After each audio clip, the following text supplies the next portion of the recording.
¿Cómo están? ¿Bien? Qué lindo es adorar al Señor, ¿no? Como uno se renueva, se refresca, como Dios le habla a través de las canciones a cada uno de nosotros. Gracias por las personas que Dios ha usado aquí para bendecirnos a través de la música. Quiero, antes de ver el tema de esta noche, responder algunas inquietudes de hermanos que se acercaron. En cuanto al tema que vimos anteriormente de visión global, algunos hermanos me preguntaban cómo yo puedo saber más acerca de esto, cómo puedo empezar a trabajar en esa dirección en mi iglesia local. Bueno, hay muchas herramientas para esto. Una de ellas es un libro. Yo he traído solo 10 ejemplares de este libro que se llama Conciencia Misionera y que justamente el tema es soluciones para la problemática misionera de la iglesia local. Aquí hay muchas herramientas sobre cómo uno puede empezar a trabajar en la iglesia local para cambiar esta situación en la iglesia local. Hay solo 10 ejemplares ahí en la mesa de adelante, ¿sí? Sale 20 pesos para el que lo quiere llevar, pero también todo este material que ustedes tienen ahí en el libro y también el que está en el primer libro, que es Conciencia Misionera 1, ustedes lo pueden encontrar en una página web. En este folleto que ustedes tienen ahí en la carpeta, que se llama Plan Anual, atrás hay una página que dice ministeriocrecer.org. En esa página ustedes pueden encontrar 2 talleres completos. Uno es el de Conciencia Misionera 1. Cómo yo puedo llegar a mi iglesia a concientizarla en misiones, ¿sí? El autor es Andrés Robert y él desarrolla ahí todo el trabajo de cómo una iglesia puede concientizarse en misiones. Ustedes tienen en ese taller la oportunidad de ver un video con una explicación, tienen la oportunidad de bajar ese material impreso en PDF a sus máquinas, es totalmente gratuito y van a poder ahí tener material para trabajar en ese tema. Y también otros hermanos me preguntaron por todo lo que estamos viendo aquí. En esa misma página van a encontrar un taller que se llama Cómo iniciar un proceso de crecimiento, que es totalmente gratuito también, donde ustedes van a encontrar los videos, los PowerPoint, el PDF con todo el material escrito, ¿sí? Y otros materiales extras para llevar adelante el trabajo, ¿sí? De lo que es un taller que incluye lo que estamos viendo aquí. Nosotros en realidad estamos aquí viendo 4 temas porque estamos revisando las 4 raíces, pero ese es un taller de 12 temas, de 12 videos, ya que después empieza a ir hacia arriba y se empieza a explicar cómo hago yo para desarrollar esas raíces en mi iglesia. Así que si usted quiere trabajar en esa dirección, va a ese taller que es gratuito, se baja los videos, se baja los PowerPoint, va a poder desarrollar todo el taller completo e incluso utilizarlo en su iglesia para enseñar estas cosas, ¿sí? Igualmente también tengo entendido que ahí están filmando todo lo que estamos haciendo aquí y que ustedes van a poder acceder a todo el material filmado en la página de la Unión, ¿sí? Así que estamos tranquilos en esa dirección de que todo lo que está aquí está también en tus manos para que vos lo puedas utilizar ahí en tu iglesia. Queremos en esta noche revisar la última raíz, ¿sí? Ya hemos revisado 3 raíces. ¿Se acuerdan que hablamos del reino de Dios como un árbol y que necesitábamos profundizar y ir a las raíces para modificar realmente de fondo nuestro comportamiento en el reino para que podamos ver el resultado diferente arriba? Yo tengo una sobrina que se llama Sonia y una vez me regaló una frase que la tengo puesta en mi heladera y que dice, si usted hace siempre las mismas cosas, va a obtener siempre los mismos resultados. No sé qué me quiso decir mi sobrina, todavía lo estoy tratando de analizar, pero es cierto, o sea, si yo este año voy a hacer lo mismo que hice el año pasado, tenga casi por seguro que usted va a obtener casi los mismos resultados. ¿Sí? Así que si usted quiere ver resultados diferentes, una de las premisas es que en este año haga lo bueno que hizo, lo siga haciendo, pero haga cosas nuevas y diferentes para que vea resultados diferentes, ¿sí? Cuando miramos las raíces, ya hemos pasado por la raíz de valores, cómo vivimos la fe, y entendimos que el cambio empieza en cada uno de nosotros, ¿sí? No en los materiales, no en la iglesia, no en el edificio, empieza en nosotros, en vos y en mí. en que vivamos los valores de Dios de acuerdo a cómo Dios nos lo manda. En la segunda raíz vimos el tema de los procesos, de cómo trabajamos en la iglesia y de que cuando estamos enfocados en los programas solamente y en las actividades y en las reuniones, sabemos que eso no va a traer crecimiento. Mire, hay una realidad en Latinoamérica en las iglesias. Hay una cosa que todas las iglesias hacemos. ¿Sabe cuál es? Que tenemos reuniones. Si tener reuniones traería crecimiento, todas las iglesias de Latinoamérica estarían creciendo. ¿Qué nos dice este dato estadístico? Que solamente con tener reuniones no vamos a ver crecimiento en la iglesia. Si queremos ver crecimiento a las reuniones, le vamos a tener que agregar los hábitos y los procesos que Jesús nos ha mandado a practicar. El amar a Dios, el amar al prójimo, el predicar, el hacer discípulos, el abrir comunidades, grupos pequeños y el hacer misiones.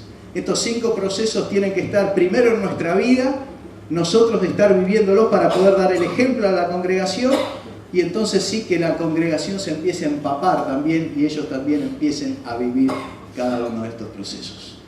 Y en la mañana pudimos revisar misión global, o sea, cuál es el propósito de la iglesia, para qué Jesús creó la iglesia.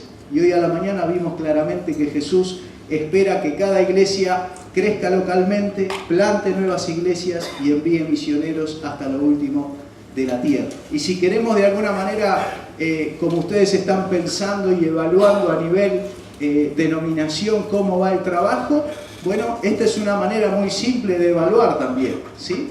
¿Cuál ha sido el crecimiento de las iglesias locales? ¿Cuántas iglesias se han plantado? ¿Cuántos misioneros están en el campo? Estos 3 datos me indican a mí claramente si yo estoy realmente trabajando enfocado en los propósitos que Jesús le encargó a la iglesia. Ahora, cuando pensamos en cómo hacemos eso, ¿cómo hacemos todo eso que Dios espera de nosotros? Nos encontramos con una realidad y empezamos a mirar, a decir, a ver, ¿de dónde yo tomo los recursos para hacer ese trabajo de Dios? Y la respuesta es muy simple. De Dios. De Dios.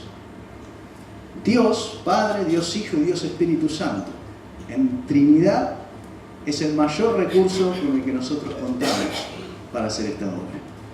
Pero para que realmente estemos enteros para hacer esa obra, tenemos que experimentar a Dios de una manera completa. Y en esta noche yo quiero con ustedes hacer un ejercicio juntos como denominación y también individualmente. Después cada uno sacará sus conclusiones, ¿sí? Pero quiero hacer un ejercicio para que ustedes puedan, después del tema seguramente, ¿sí?, entender un poco cómo ustedes están enfocados como denominación y hacia dónde tienen que poner la mirada y trabajar como denominación. Incluso tal vez seguramente vas a sacar conclusiones de tu iglesia y vas a sacar conclusiones de tu vida acerca de cómo experimentar a Dios de una manera completa para que el trabajo sea realizado. Quiero hacer un ejercicio. ¿Cuento con su colaboración? Todos me dijeron que sí. Necesitaría la de todos. ¿Cuento con la colaboración de todos? Vamos a hacerlo. Yo tengo aquí, necesito 2 ayudantes. 2 ayudantes. No repartan todavía.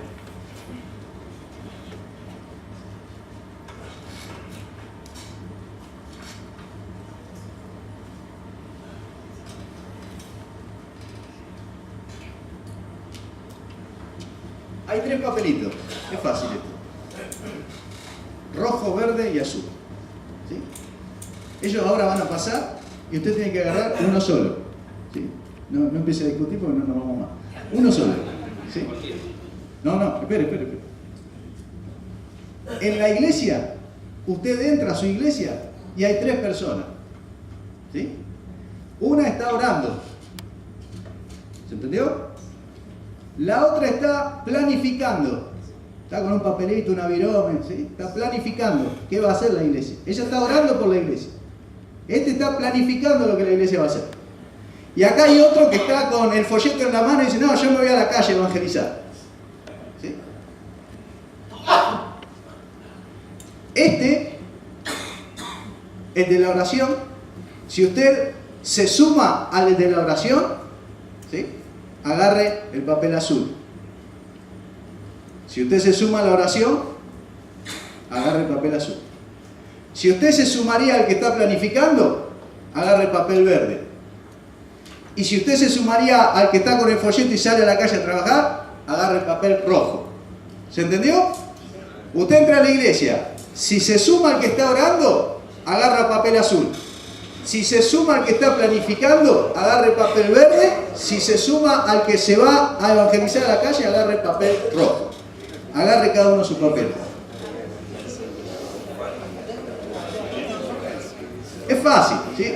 No se ponga a evaluarlo teológicamente, ¿vio? Porque es una cosa simple. Usted entra, tiene que elegir a qué grupo se suma, ¿sí? No puede ir a los 3 grupos porque omnipresente no es todavía. Puede ir a uno solo, ¿sí?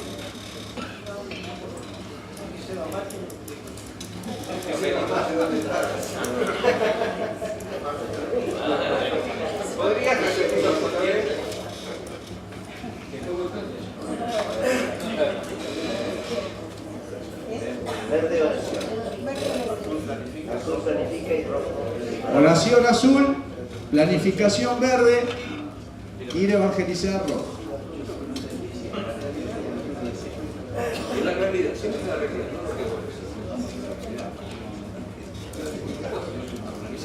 Ahora la vamos a complicar un poco más. Esto lo tengo que decir después porque si no, nadie quiere hacer. Si usted agarró el papel azul, muévase acá a las primeras 3 butacas que están aquí, adelante. ¿Sí? Si usted agarró papel verde, muévase aquí a las 3 butacas de la izquierda. Y si usted agarró papel rojo, usen ahí las 3 butacas de atrás del fondo de la parte derecha.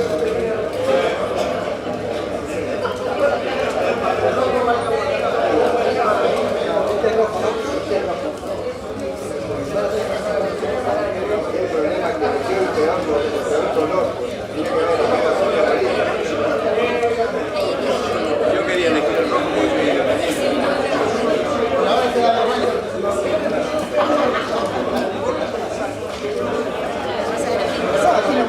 va a ganar el rojo para quedarse.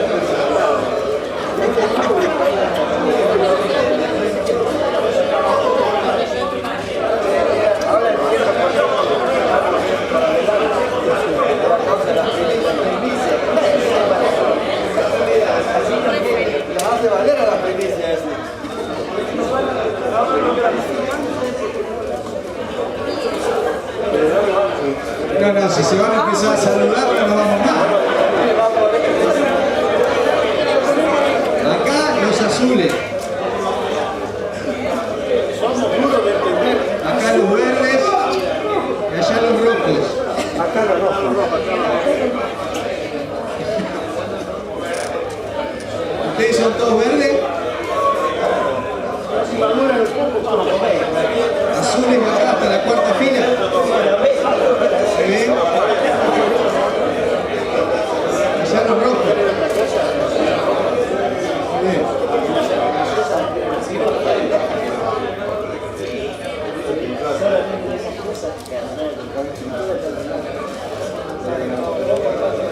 ¿Vamos? Usen el rojo para que vengan hacia acá, los azules vienen adelante y los rojos vienen atrás, así sabemos quién está de cada grupo.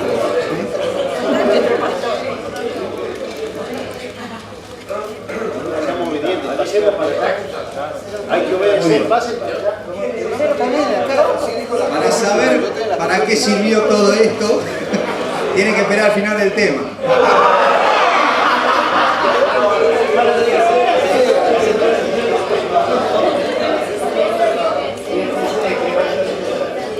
¿Cómo experimentamos a Dios cada uno de nosotros? ¿Sí? Tema que parece teológico y más de uno está acomodando el cuello, ¿sí? Pero ustedes van a ver cómo, si bien el tema es teológico, se transforma en sumamente práctico y en sumamente valorable para que yo crezca espiritualmente. ¿Cuántos de ustedes quieren crecer espiritualmente realmente? Entonces vale la pena el tema. Ahí vamos, ¿sí? Vamos a pensar en la Trinidad, ¿sí?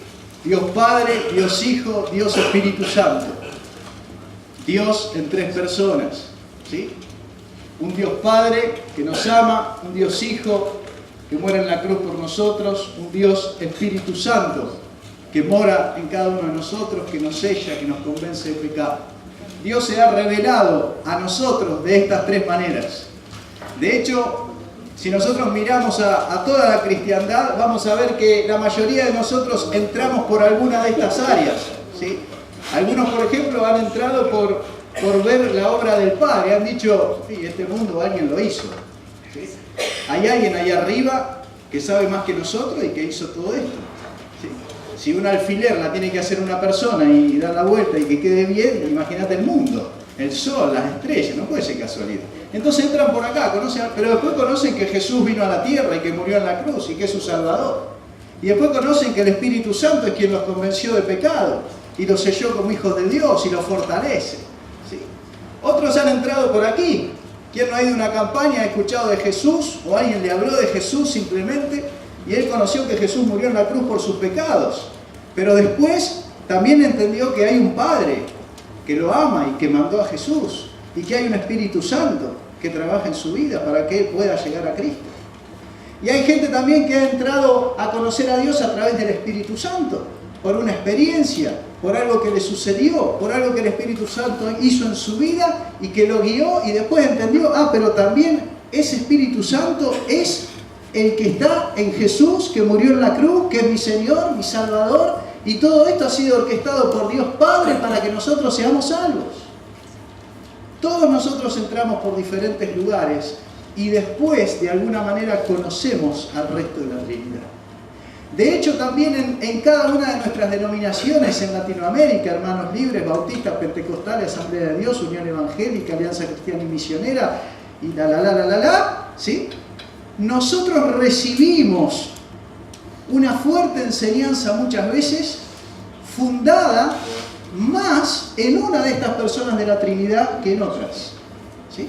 Si usted se cría en una iglesia bautista, Hermano Libre, Unión Evangélica, tal vez va a escuchar mucho de Jesús, va a escuchar también del Padre y va a escuchar también del Espíritu Santo. Pero usted sabe bien que los porcentajes son diferentes, ¿no? Ahora, si usted se crió en una iglesia pentecostal, usted va a escuchar de los tres también, pero en un porcentaje totalmente diferente. Y si usted va a la iglesia de los Hermanos Libres, va a escuchar un porcentaje diferente. ¿Eso qué quiere decir? Que sin querer cada denominación le da una preponderancia a estas personas de la Trinidad, ¿sí? Ahora, los tres son Dios, ¿no? Entonces, la Trinidad en realidad es algo que frente a nosotros es un desafío de equilibrio. Porque cuando yo miro a la Trinidad y sé que los tres son Dios, yo tendría que mirar con interés, con deseo y con pasión a las tres personas de la Trinidad de la misma manera. Y usted dirá, mira, Tito, yo en el devocional la verdad que no sé quién tengo delante, no estoy Hijo, Padre, Espíritu Santo. Es cierto, ¿sí? Pero también es verdad que nosotros en nuestro caminar cristiano, ¿sí?, tenemos un porcentaje de diferencia en nuestro corazón y en nuestra cabeza en cuanto a la importancia de estas personas. Charle con un pentecostal y se va a dar cuenta. Charle con un hermano libre y se va a dar cuenta.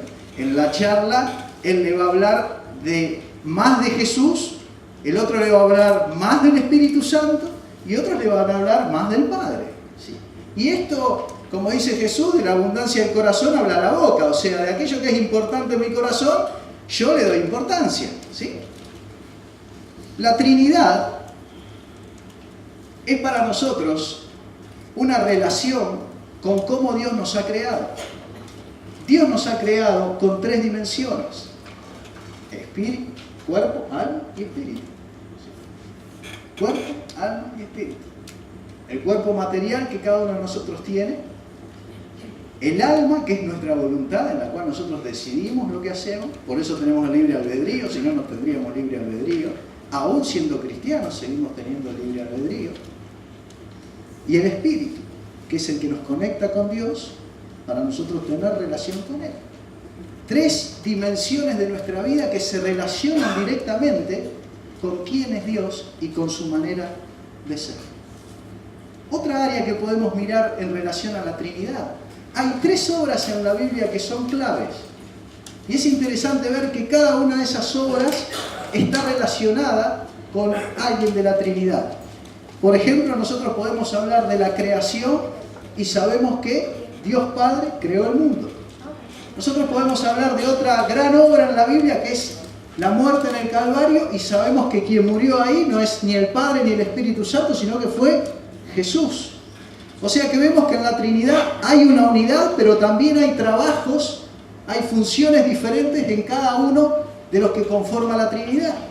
Y también sabemos que cuando vino el Espíritu Santo en Pentecostés, no dice que vino Jesús ni vino el Padre. ¿Quién vino? El Espíritu Santo, para dar poder a la iglesia y que pueda hacer el trabajo que tenía que hacer. Es interesante ver cómo a lo largo de la Biblia se repiten las coincidencias y nos van llevando a ver que esta Trinidad se refleja en muchas de las cosas que nosotros vivimos cada día. Hay 3 revelaciones también que Dios nos ha dado de cómo nosotros le vamos conociendo a Él. Una de ellas es la ciencia. Dios Padre creó el mundo, pero antes había creado el universo. Y nosotros sabemos a través de la ciencia cada día que Dios va corriendo el telón y va sabiendo en qué momento darnos a conocer que Él es Dios. Por ejemplo, hace poco descubrieron otro planeta más. ¿Sí? Antes la gente decía, no, este es todo el universo. No, ahora hay otra estrella ya. ¿Quién le hizo ver eso al hombre? Lo vio a través de la ciencia. Dios permitió que él vea un poco más allá. Y hay gente que al ver a través de la ciencia cómo Dios va descorriendo el velo, se va dando cuenta de que ahí hay alguien que existe. ¿Sí? Ahora, otra forma de revelación de Dios para nosotros son las Escrituras. La palabra de Dios escrita, la Biblia que tenemos aquí. A través de ese libro escrito, bien seguro, no le podemos errar, ahí tenemos los mandatos, ahí tenemos todo lo que Dios quiere de nosotros, ahí tenemos los objetivos para la iglesia, ahí tenemos la conducta de un cristiano. Las Escrituras son otra forma en que Dios se revela a nosotros día a día. Y también la experiencia. ¿Sí? ¿Qué es la experiencia? Cuando Dios hace algo en tu vida, donde vos no lo descubriste por la ciencia, no lo leíste en la Biblia, pero experimentaste a Dios de una manera, viviste algo con Dios y vos decís, Dios acá me está enseñando algo, acá está Dios y yo no lo aprendí ni de la Biblia ni de la ciencia, lo experimenté. Esta es la experiencia del ciego, ¿no? Que él dice, mira, yo ni sé quién me sanó. ¿Sí? Lo que te puedo decir es que antes no veía y ahora veo. ¿Sí? ¿Qué es eso? Es conocer a Dios a través de la experiencia. Seguramente después él pudo entender que hay un Dios que ha creado el universo y que hay unas escrituras, ¿sí?, que Jesús mismo utilizaba cuando él enseñaba. Entonces, vemos que Dios se revela a nosotros de diferentes maneras y una vez más utiliza a Dios Padre, Dios Hijo y Dios Espíritu Santo para hacerlo. Esto nos lleva a 3 tendencias cuando nosotros miramos la fe cristiana en Latinoamérica. ¿Sí?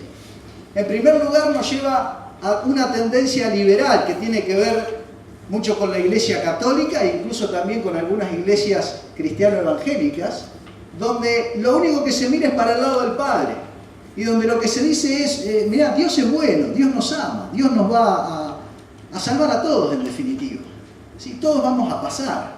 Esta es la tendencia liberal, es la tendencia de no mirar para acá. ¿Por qué? Y porque acá Jesús dice, no es así. Yo soy el camino, la verdad y la vida, y se me terminó esto.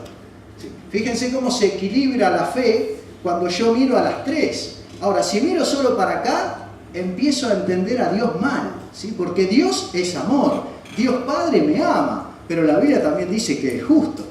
¿Sí? Y dice que el culpable, ¿qué va a tener? Castigo. Entonces, si yo no me acerco a esta parte, me pierdo parte de Dios. Cuando yo me vengo para este lado, encuentro la tendencia bien evangélica, que es la que toma lo que Jesús dijo. Jesús dice tal cosa, hacemos eso. La palabra de Dios, y nosotros estamos continuamente, no, pero la base es la Biblia. No, pero en Jesús es quien creemos. Y es verdad, es una tendencia que nosotros tenemos firme hacia el lado de lo que Jesús ha dicho, y es buena si está equilibrada. ¿Sí? Y hay una tendencia que todos nosotros conocemos muy bien, que es carismática, que tiene que ver con el obrar del Espíritu Santo, y que es real en la iglesia, pero como todos sabemos, en algunas iglesias se van al extremo y a nosotros ya no nos gusta. ¿Sí? Otros se van para este extremo, otros se van para este extremo. Todos los extremos son malos. ¿Sí? Porque estas tres personas son Dios. Y yo tengo que aprender a acercarme realmente y honestamente a las tres, sin temores. No importa en qué denominación yo me he criado y en dónde he aprendido. No puede haber temor en acercarme a Dios. ¿Sí? Tal vez hay temor de decir, no, me estoy acercando a esa denominación, que uno sabe las cosas que hacen, los cultos que tienen. Ok, el miedo a la denominación esa está bien, pero a Dios no está bien. Que vos le tengas miedo a acercarte a la persona de Dios, no, porque Dios tiene todas cosas buenas para vos. Y tal vez el peligro es que si vos no te acercás por miedo a eso, te estás perdiendo algo de Dios. Y a veces nosotros como cristianos vemos que nos faltan cosas, ¿sí? Estamos en una denominación y yo, che, a mí a veces me falta algo, esto está bien, pero acá hay algo que me está faltando. ¿Sí? Y a la otra le pasa lo mismo. La otra, sí, nosotros también estamos bien en esto y en el otro, pero acá me parece que nos falta algo. ¿Por qué? Porque estas tendencias nos han llevado muchas veces en nuestras iglesias a arrinconarnos en nuestra posición y a ver a los otros, a los que tienen las otras tendencias, como enemigos. ¿Sí? Incluso a veces competimos con ellos, incluso a veces los defenestramos, ¿sí? Porque estamos defendiendo una posición. Ahora, esta posición hay que tener cuidado porque nos puede llevar a tres peligros. ¿Sí? Dios, si yo lo miro de forma equilibrada, es bueno para mí. Pero cuando yo me voy al extremo de defender una posición de estas, caigo en los extremos que siempre son malos y dañinos para el cristiano y para la iglesia. ¿Sí? Por ejemplo, el que se va muy para arriba sin tener en cuenta a Jesús y al Espíritu Santo va a terminar cayendo en el sincretismo. ¿Qué es el sincretismo? Es la mezcla de ideas. Es lo que proclama hoy la nueva era y otras religiones. Es lo que hoy se entrega como no discriminar a nadie, todos somos iguales, vamos todos para el mismo lugar, el Dios es el mismo en todos. Mezcla de creencias. ¿Sí? Prenda ahí Milenio en un rato y va a entender lo que le digo yo. ¿Sí? El pasaje de Jesús mezclado con Coelho, mezclado con el Dalai Lama y atrás la invitación al Gauchito Gil. ¿Sí? A alguno le va a servir. ¿Tá? Sincretismo. Dogmatismo es cuando yo me vengo tanto a las reglas de la Biblia y de Jesús, ¿sí? Que hago que la letra se vuelva muerta. ¿Vieron cuando Jesús le dice a los fariseos, ustedes buscan a la gente por cielo y por tierra y después cuando vienen lo hacen? ¿Qué lo hacen? Más perdido que antes lo hacen. ¿Sí? ¿Por qué? Porque ustedes le dan reglas y reglas y reglas y reglas. ¿Qué es dogmatismo? Dogmatismo es enseñanza, pero enseñanza muerta. O sea, yo te digo la regla. Vos tenés que amar al prójimo, andá y hacelo. Y vos lo tratás de hacer. Ahora, la vida cristiana no es cumplir la regla de amar al prójimo. Porque yo sé que no puedo amar al prójimo. La vida cristiana es que Cristo en mí me ayuda a amar al prójimo. ¿Estamos de acuerdo? La regla sola haría que entonces cualquiera pudiera ser cristiano sin necesitar de Dios. Y cuando nosotros nos paramos en esto y esperamos de nuestros miembros y de la gente que está en nuestra iglesia, tenés que hacer esto, tenés que hacer esto, tenés que hacer esto, estamos solamente bajando un dogma que termina siendo muerto. Porque las enseñanzas de Cristo solo pueden ser ejecutadas a través del obrar del Espíritu Santo en nuestra vida y del cuidado de Dios en nuestra vida.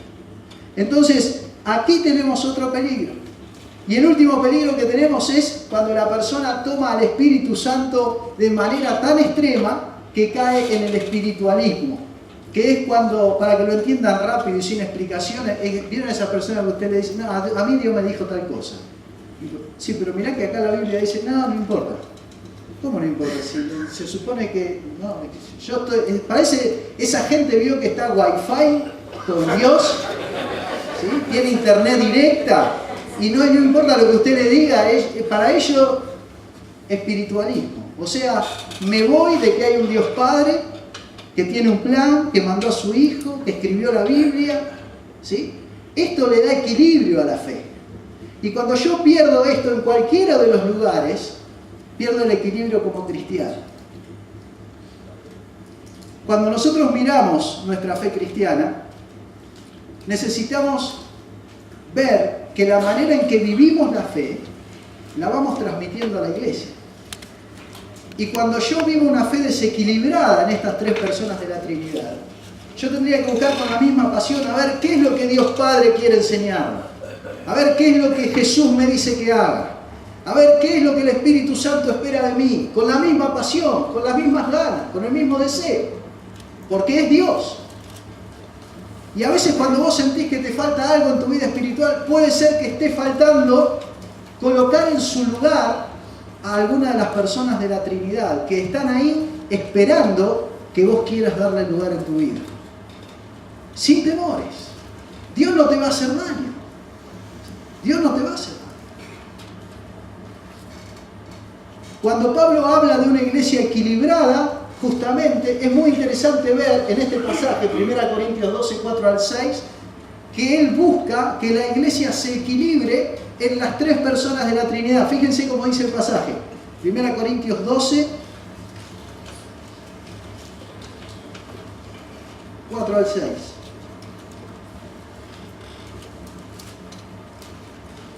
Ahora bien, hay diversos dones, pero un mismo espíritu. Usa el Espíritu Santo relacionado con los dones. Hay diversas maneras de servir, los servicios, los ministerios en la iglesia, pero un mismo Señor. Aquí se refiere a Jesús. Y hay también diversas funciones u operaciones, dice la Reina Valera, pero es un mismo Dios. Acá hace referencia a Dios Padre, quien hace todas las cosas. ¿Qué tenemos entonces? Que una iglesia equilibrada para Pablo es una iglesia donde los dones del Espíritu Santo, con su poder, son desarrollados. Pero también se equilibra con los servicios, los ministerios, y lo nombra a Jesús como ejemplo de esos servicios. ¿Por qué? Porque es el que nosotros podríamos ver, el que los discípulos vieron, el histórico. Al Espíritu no lo vimos, ¿sí? Al Padre tampoco, pero a Jesús sí. Él es nuestro ejemplo de poner el cuerpo a la obra, de tener compromiso. Entonces lo nombra a Jesús, ¿sí? Y lo muestra como el ejemplo de compromiso, de ponerle el cuerpo a la obra, de hacer las cosas, ¿sí? No sé cómo fue la charla, pero cuando se juntaron Dios Padre, Espíritu y Hijo, digo, bueno, ¿a quién va? No sé si estaban con los palitos. Le tocó a Jesús, ¿sí? Y Él vino a morir en la cruz. Él puso el cuerpo. Por eso en Filipenses dice que para Él va a ser toda la gloria, ¿sí? Porque hay que ponerle el cuerpo a la obra, ¿eh? Hay que morir en la cruz. Hay que hacer lo que Jesús hizo aquí, en la tierra por nosotros. Pero no queda ahí, sino que Pablo sigue diciendo que hay funciones u operaciones que se las asigna a Dios Padre, al Creador, y donde muestra que todo el trabajo de la iglesia necesita de sabiduría, de saber hacer las cosas, de saber qué hacemos. Cuando habla de operaciones, no son operaciones quirúrgicas, ¿no? ¿Qué son operaciones? Cuando dice que Dios opera, bueno, vos viste que ahora se fue el sol, viene la luna, ¿sí? Ese funcionar correcto del universo es porque alguien está operando atrás. Siempre que algo funciona es porque hay alguien atrás que está trabajando. Esto es de un principio científico, ¿sí? Si hay algo que funciona y siempre igual, es porque atrás hay una mente que está haciendo algo. Si no, no tendría ese orden, ¿sí? Entonces, Dios Padre operando detrás de escena. ¿Vieron ayer cuando veíamos la imagen de la semilla que va creciendo? ¿Sí? ¿Quién opera ahí? ¿Quién es el que está trabajando ahí y da el crecimiento? Dios. Entonces, la iglesia equilibrada es una iglesia que en el poder del Espíritu Santo desarrolla sus dones. Pero es una iglesia también que con el ejemplo de Jesús ejecuta la obra. O sea, hace lo que hay que hacer. Le pone el cuerpo a las acciones necesarias. Pero también entiende que hay alguien que está operando con sabiduría. Por lo tanto, la sabiduría, que significa saber hacer, es parte del trabajo de la iglesia. Pero Pablo no solo se queda en la iglesia equilibrada, sino que avanza más y va hacia una fe equilibrada. Y en Colosenses capítulo 1, versículos 9 al 11, podemos ver al apóstol de nuevo hablando sobre este tema. Pero ahora se refiere a la fe de una persona. Colosenses 1, 9 al 11. Miren cómo dice: desde el día en que lo supimos, no hemos dejado de orar por ustedes y pedimos que Dios les haga conocer plenamente su voluntad con toda sabiduría y comprensión espiritual, para que vivan de manera digna del Señor, agradándole en todo, y esto implica dar fruto en toda buena obra, crecer en el conocimiento de Dios y ser fortalecidos en todo sentido con su glorioso poder.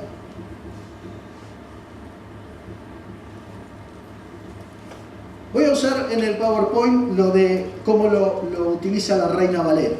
Dice el apóstol Pablo: no dejamos de orar por ustedes. Y mire por qué cosas ora Pablo. Él pide que sean llenos del conocimiento de su voluntad en toda sabiduría e inteligencia espiritual. O sea que él está pidiendo que la iglesia sea, el cristiano sea sabio en lo que hace. Que vos pienses lo que vas a hacer. Tenés la oración, tenés la Biblia, tenés la multitud de consejeros que trae sabiduría, tenés un montón de elementos que Dios te ha dado para que cuando vas a hacer algo en la obra de Dios o en tu fe, no lo hagas así nomás, sino que lo hagas con sabiduría. ¿Sí? Pero no queda ahí la fe. Pablo ora de que ellos puedan andar como es digno del Señor, agradando en todo, llevando fruto ¿en qué? En toda buena obra. ¿Sí? En toda buena obra. O sea que una verdadera fe no solo sabe lo que hay que hacer, sino que lo hace.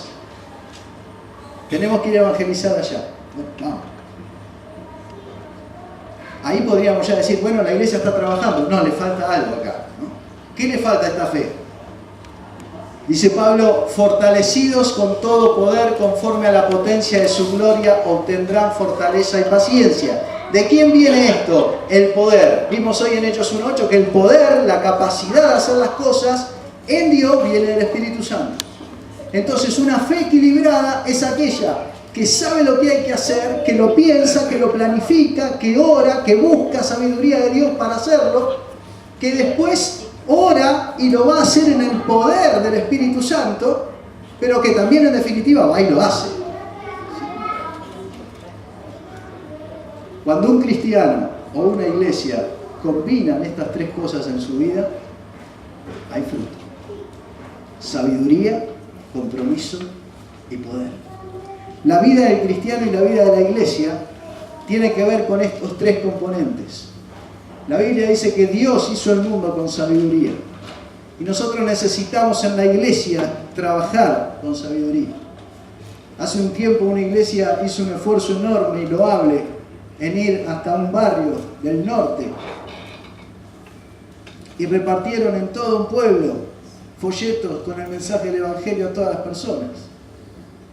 Y en el medio del trabajo se empezaron a dar cuenta de que no sabían leer. Que no sabían leer. Habían viajado, habían impreso los folletos, habían cancelado vacaciones, Dios obró igual, ¿sí? Pero Dios nos ha dado una mente con la capacidad de pensar cómo hacer las cosas de la manera correcta. Dios quiere que hagamos las cosas con sabiduría.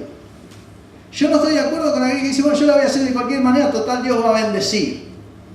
Eso es una manera de deshonrar lo que Dios te ha dado, porque Dios te ha dado una cabeza para pensar, Dios te ha dado la capacidad de prevenir, Dios te ha dado la capacidad de planificar, para que lo que hagas, lo hagas con excelencia y lo hagas bien. Ahora, sabiduría para hacer las cosas. Sé lo que tengo que hacer. Ahora le tengo que sumar el compromiso. El ejemplo de compromiso es Jesús. Jesús se hizo obediente hasta la muerte y muerte de cruz. Él puso el cuerpo a la obra. Entonces aquí empezamos a combinar que yo puedo saber lo que tengo que hacer. Yo sé que tengo que evangelizar. Pero le estoy poniendo el cuerpo a evangelizar. Evangelizo cada semana. Porque si yo lo sé, pero no le pongo el cuerpo, no pasa nada. La gente no se convierte porque yo sé. ¿Sí? Tengo que sumarle compromiso. Ahora, si sé que hay que predicar, le pongo el cuerpo, pero voy humanamente, no va a pasar nada. Le tengo que sumar el compromiso, poder que viene de Dios. Fíjense el accionar de Jesús en el Evangelio. Se levantaba y ¿qué hacía? Oraba, buscaba el poder de Dios. Hay pasajes que dice se levantó lleno del Espíritu Santo. ¿Sí? ¿Y qué salía a hacer?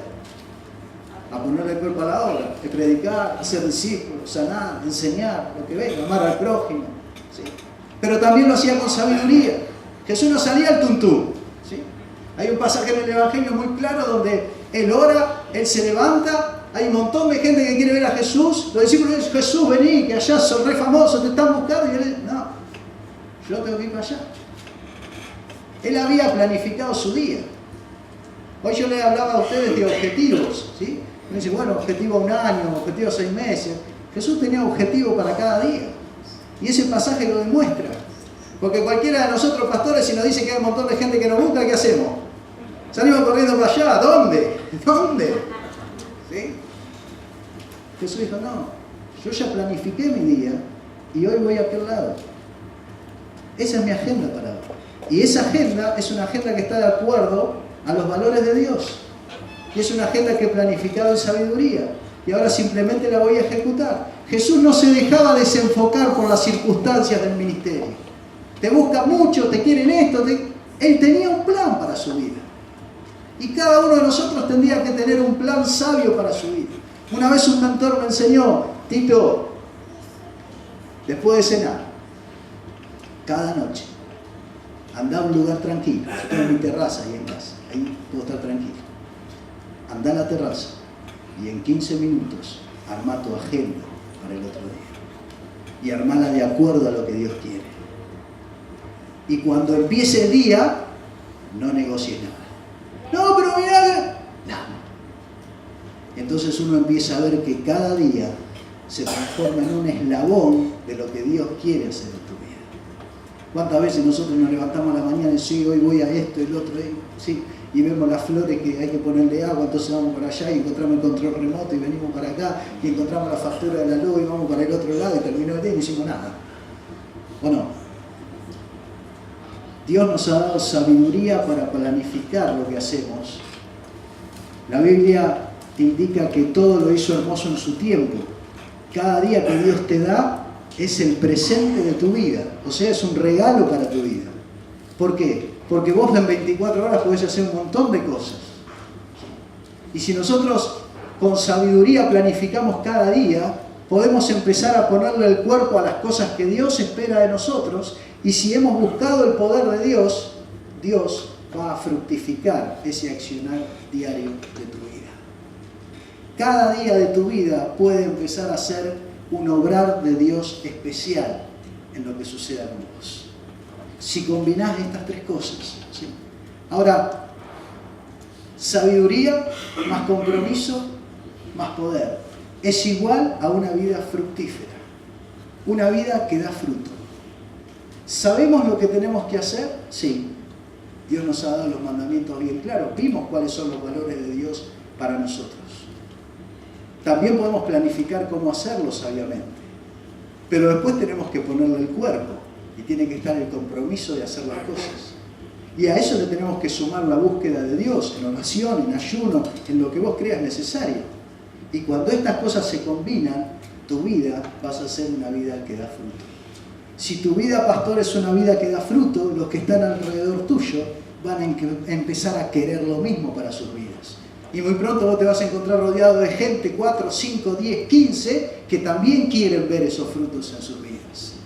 Y ahí empieza la cadena, porque así le empezó Jesús. Jesús tenía sabiduría, le ponía el cuerpo a la obra, no le escapaba a ir hacia la gente, y lo hacía en el poder del Espíritu Santo, y él llevaba fruto. El apóstol Pablo también, él planificaba sus viajes, le ponía el cuerpo, porque le pasó de todo, pobre Pablo, no le huía el cuerpo a la obra a Pablo, ¿sí? Y lo hacía en el poder de Dios, y también daba fruto. Y toda persona que se acerca a Dios Trino, sin temor, y busca de Dios Padre, Dios Hijo y Dios Espíritu Santo, para que Él sea experimentado en tu vida, lo único que podés obtener como resultado es una vida con fruto. Cuando nosotros nos preguntamos por qué una iglesia no crece, lo primero que te tenés que preguntar es, ¿yo veo fruto en mi vida? ¿Qué puedo transmitir a una iglesia para que dé fruto si yo no veo fruto en mi vida? Yo tengo que empezar a vivir una agenda fructífera para poder desafiar a otros a tener una agenda fructífera. Y ese es el mayor desafío que nosotros tenemos como pastores y como líderes en la iglesia. Ahora, en estos tres elementos, sabiduría, compromiso y poder, nosotros podemos estar en cualquiera de estos lugares. El único que está aquí en el centro es Dios. ¿Por qué? Porque es perfecto. Todo sabiduría, todo compromiso, todo poder. El resto de los mortales estamos en algún lugar de estos. ¿Sí? Tratando de trabajar con sabiduría, de ser comprometidos, de buscar el poder de Dios. Y hay ejemplos en la Biblia muy lindos que nos ayudan a ver en qué lugar estamos nosotros. Todos los seres humanos están en algún lugar en esta búsqueda de experimentar a Dios de forma completa. ¿Sí? Y yo te animo que a medida que te muestro los ejemplos bíblicos, vos empieces a pensar, ¿dónde estoy yo en este cuadro? ¿Sí? Soy una persona que sabe mucho de Dios, que ha estudiado, que se ha informado. Soy una persona comprometida, de esos que no le huyen al trabajo, que evangelizo, que discipulo, que sirvo al prójimo. Soy de esas personas que está siempre buscando el poder de Dios y orando mucho y ayunando días enteros. ¿Dónde estoy en este cuadro? Mira algunos ejemplos bíblicos que le van a ayudar a entender dónde usted está. El primer ejemplo es Tomás. Tomás es una persona que sabía mucho, se ve que le gustaba estudiar mucho. De hecho, Tomás es quien le hace a Jesús las preguntas más incisivas. ¿Sí? Cuando Jesús dice, yo soy el camino, la verdad y la vida, está respondiendo una pregunta de Tomás. O sea que Tomás era un estudioso, a él le gustaba saber cada vez más y por eso le hacía preguntas punzantes a Jesús y Jesús se la contestaba, por supuesto. Pero ¿qué pasa? Tomás sabe mucho, pero no encontramos un relato en todos los evangelios de Tomás haciendo algo. O sea, cero compromiso. Se ve que él estaba estudiando más, aprendiendo más, sabiendo más. ¿Sí? Tampoco conocemos ningún milagro, ninguna obra, nada que nos diga que en el poder de Dios Tomás hizo algo. Tomás era una persona verde. ¿Sí? Mucha sabiduría, ¿sí? Pero poco compromiso y poco poder. Otro ejemplo. Y yo sé que en esta etapa todos empiezan a reír y algunos también hasta reírse nerviosamente. Moisés es una persona verde y roja. ¿Sí? Por supuesto que esto es relativo, no voy a discutir con ustedes precisamente todos estos personajes. Es una forma que ustedes entiendan cómo cada uno de nosotros está ubicado. Moisés sabía mucho. Tenía mucha sabiduría, en primer lugar porque había recibido mucho de los egipcios. Él se educó con los egipcios, que eran en esa época los más sabios en el mundo. Y también sabía mucho del pueblo judío. O sea que él tenía mucha sabiduría y también mucho compromiso, por lo cual Dios lo llama y después de algunos esquives que quiso hacer tipo Bochini, no le salieron y ¿sí? Obedeció, se comprometió y hizo el trabajo que Dios le mandó. Pero fíjense que hay fotos en la vida de Moisés que indican que él no buscaba de Dios lo necesario, porque muchas veces lo tienen que ayudar. ¿Se acuerdan de la batalla donde le tienen que tener los brazos para que el pueblo pueda ganar la batalla? Hay momentos en la vida de Moisés que demuestran que faltaba algo, que cuando él murmuraba a Dios, cuando él se peleaba con Dios, y fíjense que evidentemente algo faltó en la vida de Moisés. Si bien él vio el poder de Dios a través de su vida, algo faltó porque Dios le dijo, vos no entrás en la tierra prometida. ¿Cómo? Yo supe lo que hacer, yo le puse el cuerpo, me quedo. Hubo algo en tu vida que faltó. Algo de búsqueda del poder de Dios, de confiar en Dios, de descansar en Dios, de no querer hacer las cosas a tu manera, sino entender que Dios es el que te tiene que dar el poder para hacerlas. Algo faltó en Moisés para que él se quede afuera de la tierra prometida. Otro ejemplo.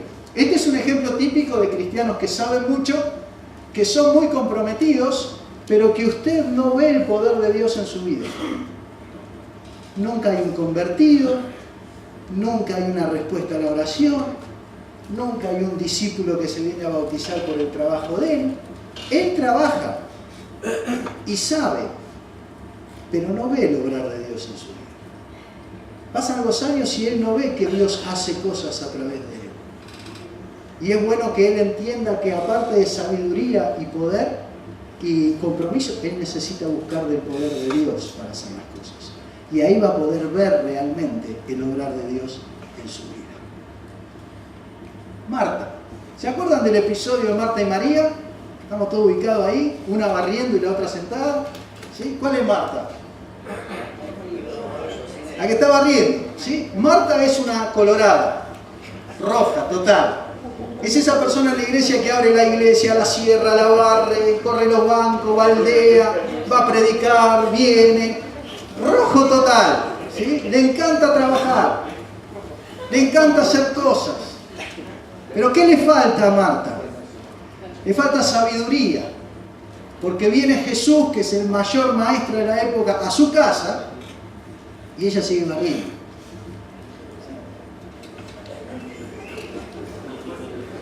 ¿Te imaginas a Jesús en tu casa? Esperá que... Le falta sabiduría. Y por lo tanto, no busca poder de Dios. Está Jesús en su casa y ella no le presta atención. Ella entiende que hacer las cosas es lo importante. Y está la iglesia evangélica llena de estas personas. Gracias a Dios, porque si no, ¿quién abre la iglesia? ¿No? ¿Quién la crea? Pero ¿sabe qué? Esta persona, para crecer espiritualmente, tiene que empezar a buscar más sabiduría de Dios. ¿Cómo hago las cosas? Porque tal vez hace muchas y no las hace bien tampoco. Tal vez hace muchas y se siente mal por hacer muchas. Ella necesita buscar sabiduría de Dios y poder de Dios para hacer las cosas correctas y para hacer aquello que Dios quiere hacer en su vida. Y entender que servir a Dios no es hacer 1000 cosas, sino hacer las cosas que Dios quiere que hagas. Marta es un ejemplo de una persona colorada. ¿Se va ubicando ya? Sí. Tenemos para hablar en la cena, ¿no? Pedro es colorado y azul. Compromiso total, ¿sí? Él se tira del barco al agua, le corta la oreja. No hay duda de que Pedro era jugado, ¿sí? Y no hay duda de que Pedro experimentaba el poder de Dios porque él predica y 3000 personas responden al mensaje. Dios lo usaba. ¿Qué le faltaba a Pedro? Y sí, cada 2 pasos se mandaba una batalla. Hasta último momento Jesús tuvo que estar trabajando con él. Con este compromiso y con este poder, si hubiera sido un poco sabio, yo creo que le sacaba el lugar a Pablo. ¿Sí? ¿Pero qué le faltaba? Y le faltaba sabiduría. Era muy impetuoso. Claro, lo que pasa es que, imagínese usted, una persona en la iglesia que comprometida. Este tipo de persona es muy difícil de ayudar. Porque es muy comprometida y encima ve el poder de Dios. ¿Y qué le vas a decir? ¿Entendés? Te dice, no, licencia, yo estoy todos los días acá laburando, veo a Dios obrar, ya está. No está. Porque esto se potenciaría si vos lo haces con sabiduría. Y Dios es un Dios que quiere la excelencia en nuestra vida. Porque cuando vos complementás las 3 cosas, seguramente Pedro no se hubiera mandado todas las macanas que se mandó. Si hubiera sido más sabio y si hubiera dedicado parte de su vida a ver cómo hago las cosas. ¿Sí? Otro ejemplo más. María es la contraparte de Marta. ¿Sí? ¿Se acuerdan del episodio? María es la que viene a Jesús y se sienta a sus pies y se queda ahí azul total. Típico de esa persona. No, ustedes van a evangelizar, yo voy a orar. Ustedes van a trabajar en la villa, yo ayuno por ustedes. ¿Sí?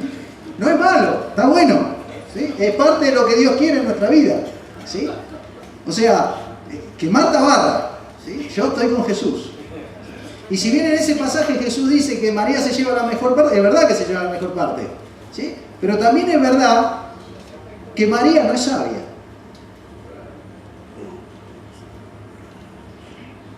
Porque si todos fuéramos como María, ¿quién hace las cosas? Y seguramente que a la tercera vez que vino Jesús y que María se quedó sentada, Marta la agarró de los pelos y le dijo, discúlpame, los platos te tocan a vos, ¿sí? Está muy espiritual, está muy lindo, todo lo que vos quieras, pero acá las cosas las tenemos que hacer. Y esta es la gente de la iglesia que siempre está en una actitud de... No, y encima se siente más espiritual. ¿Por qué? Porque claro, la oración y el ayuno son posturas espirituales, entonces parece que uno no le puede decir nada, ¿sí? Pero esto no es sabio porque estos miembros generan bronca en nosotros. Nosotros miembros, che, cada vez que venimos a laburar, fulano no está. ¿Qué pasa? No, está orando, dijo.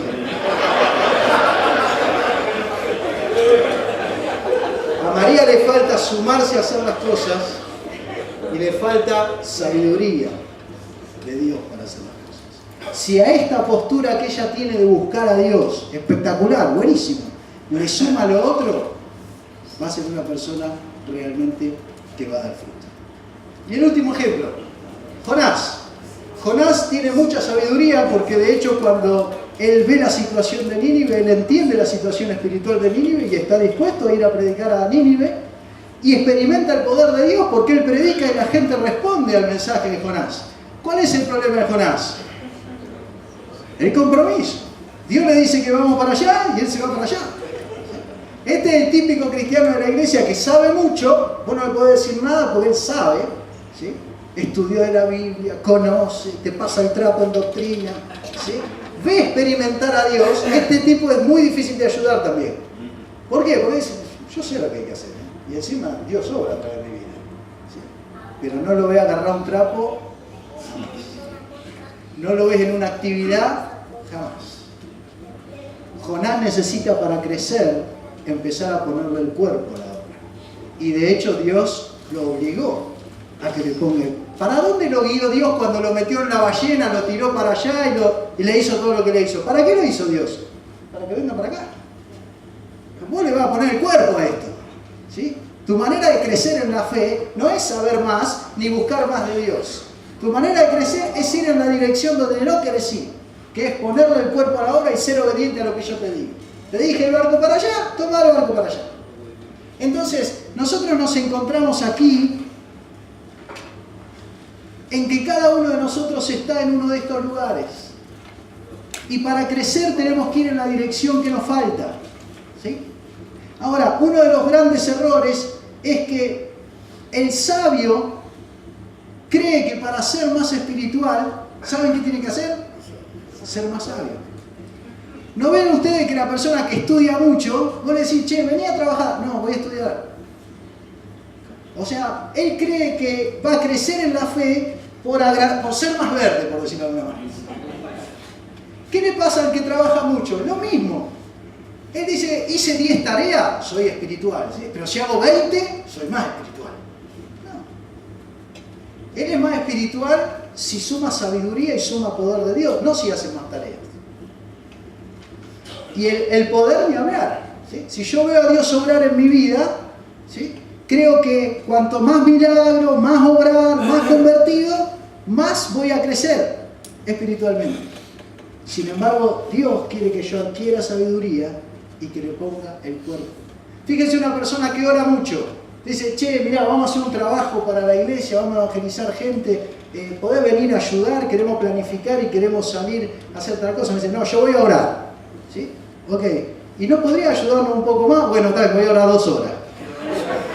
O sea, la persona de cada color entiende que para crecer tiene que ser más de ese color. ¿Se entiende? Cuando la realidad indica que yo para crecer tengo que ir hacia aquel color que no tengo. En una época de mi vida yo quería desarrollar más en mi vida la oración y el ayuno. Y yo soy un pastor verde-rojo, ¿sí? Bautista. Fíjense que esos pastores que uno siempre vio como enemigos, ahora lo empieza a ver como amigos. ¿Quién me puede enseñar a mí más a ser azul? Un pastor pentecostal. Le saco los extremos, ¿sí? Y me quedo con que es azul, pero a rabiar, ¿sí? Y el pastor pentecostal, si quiere sumarle a todo su obrar de Dios, sabiduría, ¿a quién va a buscar? ¿A un pentecostal? Y busca un hermano libre, no sé, unión evangélica, bautista, de esos que estudian mucho, que se preparan mucho, que saben, que tienen sabiduría de Dios. tenés que buscar a este. Entonces fíjense qué chiste, ¿no? Durante más de una década hemos estado, no, porque los pentecostales, porque los bautistas, y cuando nos acercamos a Dios nos damos cuenta de que todos nos necesitamos. Sacando los extremos, ¿sí? Pero todos necesitamos y estamos en el cuerpo de Cristo para aprender de los demás. Y mi vida se enriquece. ¿Yo sabe qué hice para ser más azul? Me junté durante 3 meses con un pastor pentecostal a orar con él. Y mi vida se enriqueció. Y eso no quiere decir que ando saltando por las paredes ahora. Sigo siendo la misma persona. Pero enriqueció mi vida con lo que él ha desarrollado más que yo. Y seguramente él también se enriqueció con mi vida. ¿Sí? Entonces, si quiero crecer, tengo que ir en la dirección que me está faltando. Para ir terminando. Si querés más sabiduría de Dios, por algo existen los libros sapienciales en la Biblia. ¿Sí? Para que vos entiendas y puedas ser más sabio. Y también en la Biblia indica que en el consejo está la sabiduría. O sea que si yo quiero hacer algo sabiamente, me voy a reunir con personas que entiendo que pueden ayudarme sin temor y voy a buscar cuál es la mejor forma de hacer las cosas. Si tengo problemas con el rojo y necesito incorporar el rojo a mi vida, el rojo es un problema de voluntad. El rojo es un problema de obediencia. Si yo no le pongo el cuerpo a las cosas que Jesús me mandó, por más que vaya a la iglesia, ofrende, cante, adore y todo lo que vos quieras, tengo un problema interno con mi ego que todavía no se arrodilló al Señor Jesús. Todavía no le estoy diciendo qué hay que hacer, predicar. Vamos. ¿Qué quiere decir? Que mi yo todavía está vivito y coleando. No murió. ¿Qué dice Pablo? Cada día muero. Tengo que morir a mi voluntad para poder hacer la de Jesús. Y si quiero meterme a ser una persona colorada, tengo que empezar a rendir mi voluntad al Señor y empezar a hacer aquellas cosas que Él me mandó a hacer. ¿Qué puedo hacer si quiero crecer en el área azul? Bueno, orar, ayunar, son las 2 herramientas que Dios nos ha dado para la búsqueda de Dios. Cuando miramos este cuadro, podemos hacernos 2 preguntas que son iniciales para empezar a crecer espiritualmente. ¿Dónde estoy en este cuadro? Si vos podés salir de esta sala diciendo yo ya entendí, yo soy un Tomás a rabiar, ¿sí? O un Pedro, o un, no sé con cuál te identificaste, ¿sí? Pero si vos podés ver dónde estás, ya te queda claro para dónde tenés que trabajar, ¿sí? Si vos ya sabés en qué lugar te ubicaste, ya entendés qué te está faltando y hacia dónde tenés que trabajar en tu vida cristiana para crecer espiritualmente. Pero una pregunta interesante también es, ¿dónde está mi iglesia? ¿Cómo son mis miembros? ¿Son gente que sabe mucho? ¿Son gente comprometida? ¿Vemos obrar a Dios? Es muy probable que tu iglesia sea un reflejo tuyo. Muy probable. Si por lo menos vos estás hace 5 años en tu iglesia, hay un dicho que dice que después de 5 años la iglesia le empieza a parecer al pastor. 5 años, dale, imagínate, ¿no? El ejemplo va quedando, bueno, malo, mediocre, espectacular, va quedando. Y si vos sos un verde, ¿de qué predicás? Predicás verde. Y si vos sos rojo, ¿de qué predicás? De rojo. Entonces vos vas teniendo la iglesia del color que vos sos. Por eso la importancia de que ustedes que son líderes y pastores tengan una vida equilibrada. Porque vos estás bajando una forma de experimentar la fe para la gente. Y la gente necesita una experiencia de fe equilibrada en Dios. Porque esa experiencia de fe equilibrada trae fruto. ¿Sí? ¿Dónde estoy? ¿Dónde está mi iglesia? Es interesante que ustedes están con un papel en la mano ahora, ¿no? No sé si calzó exactamente con que usted es verde, rojo o azul. Tal vez sí, tal vez no. ¿Sí? Porque el ejemplo es muy simple. Pero lo que sí muestra es que la iglesia está conformada por los 3. ¿Cuántos? A ver, párense los que están. ¿Qué son ustedes? Azul. A ver, párense los azules.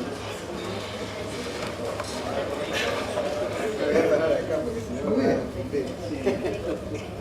Gracias, tomen así. Párense aquí los verdes. Y es más o menos el mismo grupo, ¿eh? Gracias por los verdes. ¿Allá?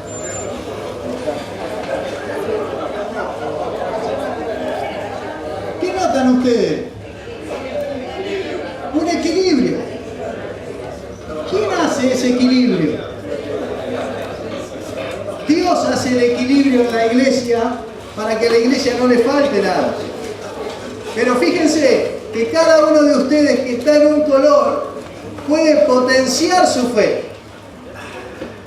Puede no solo ser verde, sino que puede enriquecer su vida con los otros colores y ser un cristiano, un pastor, un obrero 10 veces mejor que el que es, experimentando a Dios en forma plena. Y cuando ustedes lo hacen, su iglesia lo va a empezar a sentir, lo va a empezar a ver. Imagínense que usted cae el domingo y habla del Espíritu Santo. No sé qué pasó en la convención. ¿Me imaginas?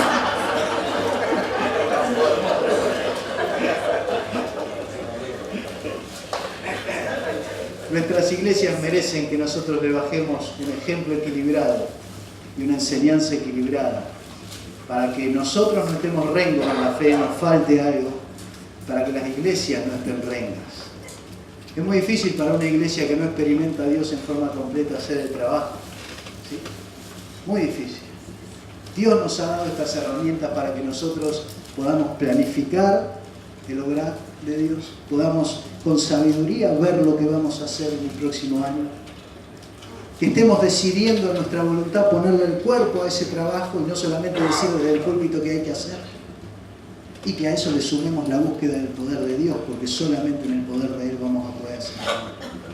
Y si cada uno de ustedes lo empieza a hacer ahí en su congregación, seguramente Dios tiene cosas hermosas preparadas para tu vida y para tu iglesia. Amén. Amén. Gracias, Señor, por esta noche. Gracias por la provisión que nos has dado de tu persona completa para hacer la obra. Te pedimos, Señor, que nosotros podamos buscar de aquello que nos está faltando en nuestra vida para poder crecer espiritualmente, para, como decía la canción, afirmarnos, fortalecernos y establecernos en ti para hacer la obra que nos ha llamado a hacer. Te lo pedimos, Señor Jesús, con todo nuestro corazón, en el nombre de Jesús. Amén. Dios les bendiga.